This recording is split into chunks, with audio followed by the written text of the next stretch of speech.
The mission offering this year is going to a town called Wepener.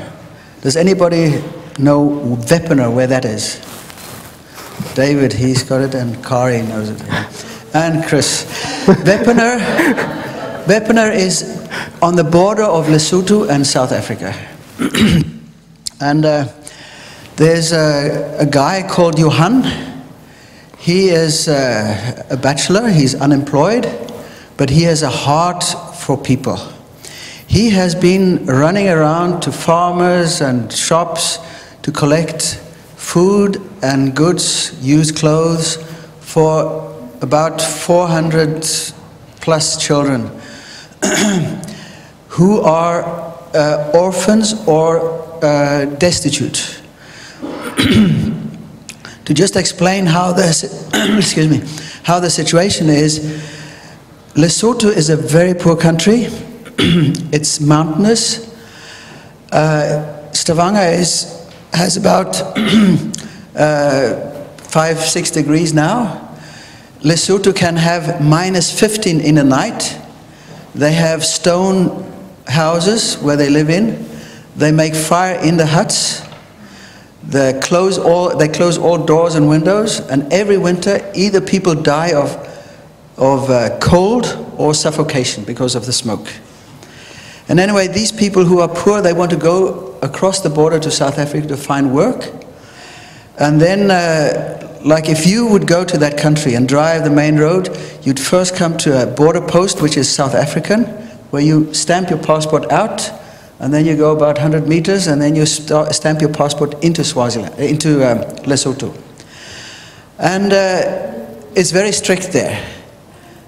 But you just need to go 50 meters or 100 meters above, and then you can just stroll over the border. So in that way, many Basutus, they go over the border illegally and find work in South Africa.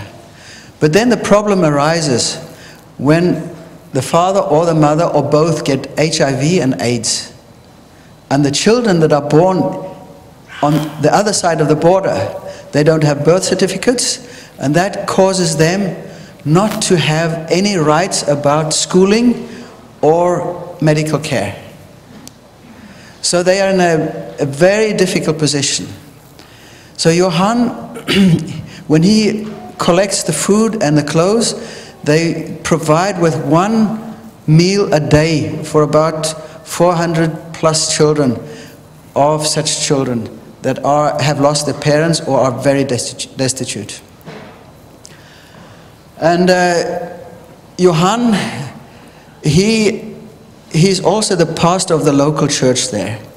And in this town, there's a Dutch Reformed church, but part of the Dutch Reformed church, they don't see the need of doing mission works with black Africans, because they say, with the racist ideas they have, they don't have the means to understand the way of salvation.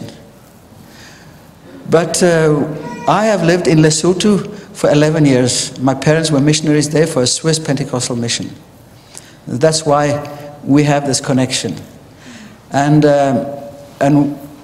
Johan, he gets death threats from the whites who are Nazis, new Nazis, and he gets death threats from the black Africans who are animists. And the reason why he gets death threats from the Africans is because when he has the funeral for these AIDS, the children who die of AIDS, he can't have the funeral in the daytime. He has to do it in the dark night where nobody sees what he's doing. And then these black Africans who have witchcraft and things like that, they don't stand that he has a Christian funeral for these children. And that's why he gets these threats. We got to know Johan, and I said he has a heart for these children, but he also runs a church locally there. And his main aim is to bring hope and love to these children who are at the bottom of the ladder.